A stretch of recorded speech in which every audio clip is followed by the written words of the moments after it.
আশা করি আপনারা সবাই অনেক ভালো আছেন এবং বেশ ভালোভাবে পড়াশোনা করছেন।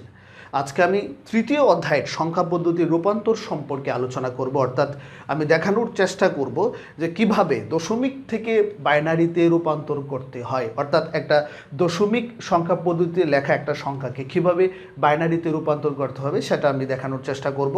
প্রথমেই আমি বলে রাখি যে আমরা জানি যে সংখ্যা পদ্ধতি হচ্ছে 4 প্রকার: দশমিক, বাইনারি, অক্টাল, হেক্সাডেসিমাল। এই 4 প্রকারের সংখ্যা পদ্ধতির প্রত্যেকটিকেই একটি থেকে আরেকটিতে রূপান্তর করা যায় এবং রূপান্তরের প্রক্রিয়াকে কীভাবে রূপান্তর করতে হয় সেটাই দেখানোর চেষ্টা করব। আজকে প্রথমেই আমি দশমিক থেকে বাইনারিতে রূপান্তরের পদ্ধতি বা উপায় দেখানোর চেষ্টা করব।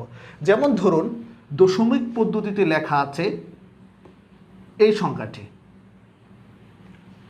এখন এটা দশমিক পদ্ধতিতে লেখা আছে, এটাকে বাইনারিতে রূপান্তর করলে কত হবে আমি জানি বলে আমি লিখে ফেলছি সরাসরি।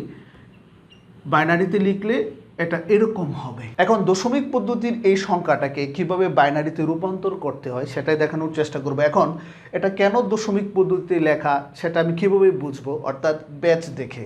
আমরা জানি যে দশমিক সংখ্যা পদ্ধতির ব্যাচ হচ্ছে 10 আর বাইনারি সংখ্যা পদ্ধতির ব্যাচ হচ্ছে 2, অর্থাৎ এই ব্যাচ দেখেই বুঝতে হবে যে এটা কোন ধরনের সংখ্যা পদ্ধতিতে লেখা। এখন আমি দশমিক সংখ্যাকে বাইনারিতে কীভাবে রূপান্তর করতে হয় সেটা দেখাবো। যেমন 35 রেডিক্স পয়েন্ট 42, এটা দশমিক সংখ্যা পদ্ধতিতে লেখা। এটাকে আমরা বাইনারিতে রূপান্তর করব। আমি একটু আগেই বলছিলাম যে ব্যাচ দেখে বুঝতে হবে সেটা কোন ধরনের সংখ্যা পদ্ধতি। এখানে যেহেতু ব্যাচ 10, তার মানে হচ্ছে দশমিক সংখ্যা পদ্ধতিতে লেখা। এখন আরেকটা জিনিস মনে রাখতে হবে যে এটা হচ্ছে রেডিক্স পয়েন্ট। রেডিক্স পয়েন্টের বাঁ পাশে যেটা আছে সেটাকে বলা হয় পূর্ণাংশ, আর রেডিক্স পয়েন্টের ডান পাশে যেটা লেখা আছে সেটাকে বলা হয় ভগ্নাংশ। তার মানে এই সংখ্যাতে দুটি পার্ট আছে, রেডিক্স পয়েন্টের বাঁ পাশে একটা পার্ট, ডান পাশে একটা পার্ট। এই পূর্ণাংশকে ভাগ করতে হয় আর ভগ্নাংশকে গুণ করতে হয়। এখন ভাগ কিভাবে করতে হয়, গুণ কিভাবে করতে হয় সেটাই আমি দেখানোর চেষ্টা করব। এই যে 35 আছে, এই 35টাকে আমরা ভাগ করব। কি দিয়ে ভাগ করব তার আগে আমি বলে রাখি যে আমরা যেহেতু দশমিক থেকে বাইনারিতে রূপান্তর করব, আর বাইনারির ব্যাচ যেহেতু 2, অর্থাৎ যেই ধরনের সংখ্যা পদ্ধতিতে রূপান্তর করব সেই সংখ্যা পদ্ধতির ব্যাচ দ্বারা এই পূর্ণাংশকে ভাগ করতে হবে।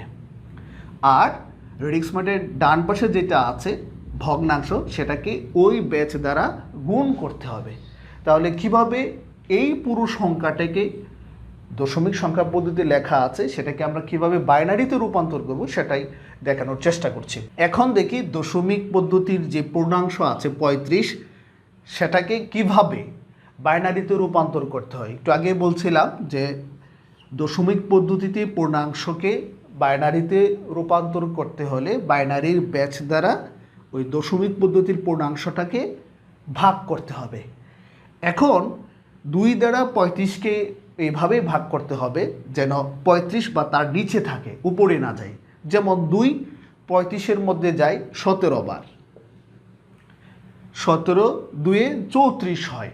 এখন যদি আমি 18 লিখতাম তাহলে 18 2-এ 36 হয়ে যেত, বেশি হয়ে যেত, বেশি করা যাবে না, হয় তার সমান অথবা তার নিচে। এখন 2 দিয়ে যদি আমরা 35কে ভাগ করি তাহলে যায় কতবার? 17 বার।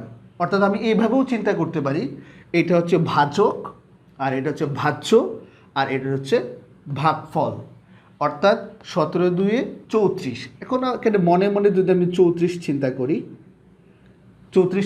তাহলে 35 থেকে 34 যদি আমি বিয়োগ করি তাহলে ভাগশেষ কত আসে? 1। আর ভাগশেষটা লিখতে হবে এখানে। আমি আবার বলছি, 2 দ্বারা 35কে আমি ভাগ করলাম, অর্থাৎ 2 35-এর মধ্যে যায় 17 বার। 17 বার যদি যায় তাহলে হয় 34। 35 থেকে যদি 34 আমি বিয়োগ করি তাহলে ভাগশেষ হয় 1। এই ভাগশেষটা লিখতে হবে এখানে, অর্থাৎ ভাগফলটা থাকবে এখানে, ভাগশেষটা থাকবে এখানে। আবার 2 দ্বারা ভাগ করলাম, 2 17-এর মধ্যে যায় 8 বার, 8 দুগুণে 16। এই 16 17 থেকে বিয়োগ করলে থাকে কত? 1। এই ভাগশেষটা লিখতে হবে এখানে। আবার 2 দ্বারা ভাগ করি, 4 দোকানে 8, তাহলে আমরা 8 থেকে যদি 8 বিয়োগ করি তাহলে ভাগশেষ কত আসে? 0। এখানে যতক্ষণ পর্যন্ত 0 না আসবে ততক্ষণ পর্যন্ত আমাদের ভাগ করে যেতে হবে। আর এখানে এই শূন্যটা আসলো কীভাবে? যে 4 দোকানে 8, 8 থেকে 8 বিয়োগ করলে ভাগশেষ হয় 0, এই 0 আসছে এখানে। আবার আমরা 2 দ্বারা ভাগ করি, 2 2 4।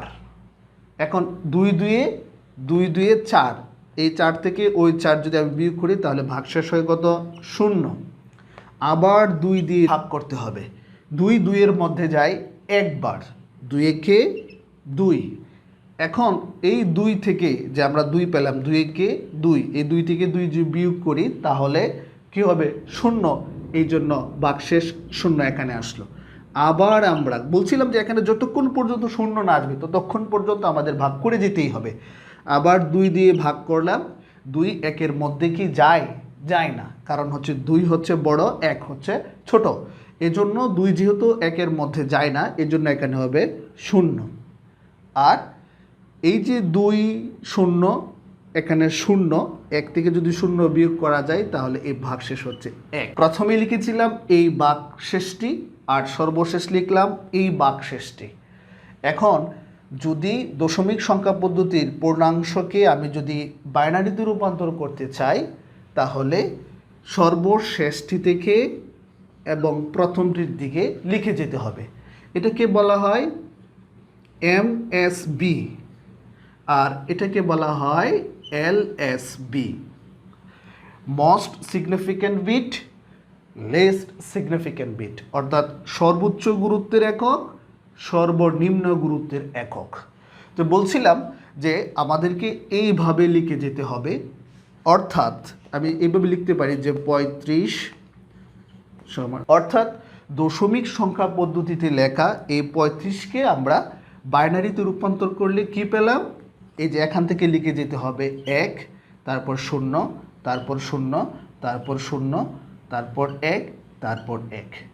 আর এটা যেহেতু বাইনারিতে রূপান্তর করলাম এজন্য বাইনারির ব্যাচ 2। অর্থাৎ পূর্ণাংশের ক্ষেত্রে যে সংখ্যাটি থাকবে সেই সংখ্যাটিকে আমরা যেই সংখ্যা পদ্ধতি রূপান্তর করব তার ব্যাচ দ্বারা ভাগ করে করে যাব যতক্ষণ পর্যন্ত আমাদের ভাগফল 0 না আসবে। এরপর আমরা ডান দিকে যে ভাগশেষগুলো আমরা সাজালাম একে একে, এই ভাগশেষগুলোর সর্বশেষটির দিকে একদম উপরের দিকে গিয়ে লিখতে হবে, আর ব্যাচ 2 লিখলেই হয়ে যাবে। অর্থাৎ দশমিক পদ্ধতিতে লেখা 35 এর বাইনারি মান হচ্ছে এটি। এখন আমরা এতক্ষণ করলাম পূর্ণাংশের কাজ, এখন ভগ্নাংশের কাজ কি করতে হবে? এটা হচ্ছে রেডিক্স পয়েন্ট 4 2, এটা হচ্ছে ভগ্নাংশ, কারণ আমরা বলছিলাম যে রেডিক্স পয়েন্টের ডান পাশে যেটা থাকবে সেটা হচ্ছে ভগ্নাংশ, এবং সেক্ষেত্রে কি করতে হবে? গুণ করতে হবে। অর্থাৎ দশমিক সংখ্যা পদ্ধতিতে লেখা যে ভগ্নাংশটি আছে সেটাকে যদি আমরা বাইনারিতে রূপান্তর করতে হয় তাহলে বাইনারির ব্যাচ দ্বারা গুণ করে যেতে হবে। অর্থাৎ দশমিক সংখ্যা পদ্ধতিতে ভগ্নাংশটি হচ্ছে রেডিক্স পয়েন্ট 4 2, এটাকে আমরা কিসে রূপান্তর করব? বাইনারিতে রূপান্তর করব। তাহলে বাইনারি ব্যাচ দ্বারা গুণ করে যেতে হবে। 2 2 4, 4 2 8, আর রেডিক্স পয়েন্টের পজিশনটা ঠিক থাকবে, অর্থাৎ রেডিক্স পয়েন্টের বাঁ পাশে কিন্তু কোনো অঙ্ক আসেনি, এর জন্য এখানে 0 লিখতে হবে। আবার 2 দ্বারা আমাদের গুণ করতে হবে, 4 2 8, 8 2 16, এই যে 16, রেডিক্স পয়েন্টের পজিশনটা ঠিক রাখতে হবে। আর রেডিক্স পয়েন্টের ডান পাশে যেটা আছে সেটাকেই কেবল যেই সংখ্যা পদ্ধতিতে রূপান্তর করব সেটির ব্যাচ দ্বারা গুণ করতে হবে। অর্থাৎ রেডিক্স পয়েন্টের বাঁ পাশের যে অঙ্কটি আছে সেটাকে গুণ করা যাবে না, ডান পাশের অঙ্কগুলোকে গুণ করতে হবে। আবার 8 2 16 6, হাতে হচ্ছে 1, 6 2 12, আর 1 হচ্ছে 13, এর রেডিক্স পয়েন্টে ঠিক আছে। তার মানে দেখা যাচ্ছে এভাবে যদি আমি গুণ করে যাই তাহলে অনেক দূর পর্যন্ত যাওয়া যাবে। আমি 3 ডিজিট পর্যন্তই করলাম। এখন এই যে রেডিক্স পয়েন্ট 4 2 দশমিক পদ্ধতিতে লেখা সেটাকে আমরা বাইনারিতে রূপান্তর করলাম, এবং এই যে রেডিক্স পয়েন্টের বাঁ পাশে যেগুলো লিখলাম সেগুলো আমাদের কি করতে হবে? যে উপর থেকে নিচে আসতে হবে। অর্থাৎ এক্ষেত্রে ভগ্নাংশের ক্ষেত্রে এটা হচ্ছে MSB আর এটা হচ্ছে LSB। পূর্ণাংশের ক্ষেত্রে আমরা কি করেছিলাম যে নিচ থেকে উপরে গিয়েছিলাম, আর ভগ্নাংশের ক্ষেত্রে আমরা হচ্ছে যে উপর থেকে নিচে আসতে হবে। অর্থাৎ আমাদের রেডিক্স পয়েন্ট 42 দশমিক পদ্ধতিতে লেখা এই সংখ্যাটির বাইনারি মান হচ্ছে রেডিক্স পয়েন্ট 011, এই যে হয়ে গেল। এখন আমরা এই অংশটার বাইনারি মান পেয়ে গেলাম। যেহেতু পূর্ণাংশ এবং ভগ্নাংশ আলাদা আলাদা করতে হয়, আলাদা আলাদা করে দেখালাম। এখন আমরা সুতরাং লিখতে পারি যে 35 রেডিক্স পয়েন্ট 42 দশমিক পদ্ধতিতে লেখা এই সংখ্যাটির বাইনারি মান হচ্ছে, এই যে দেখুন 1000011, রেডিক্স পয়েন্ট 011, এই যে হয়ে গেল। আর এটা যেহেতু আরও অনেকবার করা যেত, যেহেতু শূন্য আসে নাই, এই জন্য আমাদের ডট ডট দিয়ে লিখতে হবে যে আরও অনেকবার যাওয়া যাবে। তাহলে আজকে দেখলাম কিভাবে দশমিক সংখ্যা পদ্ধতি থেকে বাইনারি সংখ্যা পদ্ধতিতে রূপান্তর করতে হয়। একটা জিনিস মনে রাখতে হবে যে রেডিক্স পয়েন্টের আগের যে অংশটা আছে, পূর্ণাংশ আছে, সেটাকে যে সংখ্যা পদ্ধতিতে রূপান্তর করতে হবে তার ব্যাচ দ্বারা ভাগ করতে হবে। আর ভগ্নাংশের ক্ষেত্রে যে সংখ্যাটি আছে সেটাকে যে সংখ্যা পদ্ধতিতে রূপান্তর করতে হবে সেটি ব্যাচ দ্বারা গুণ করে যেতে হবে। তাহলে দেখা হবে পরবর্তী ক্লাসে। সে পর্যন্ত অনেক অনেক ভালো।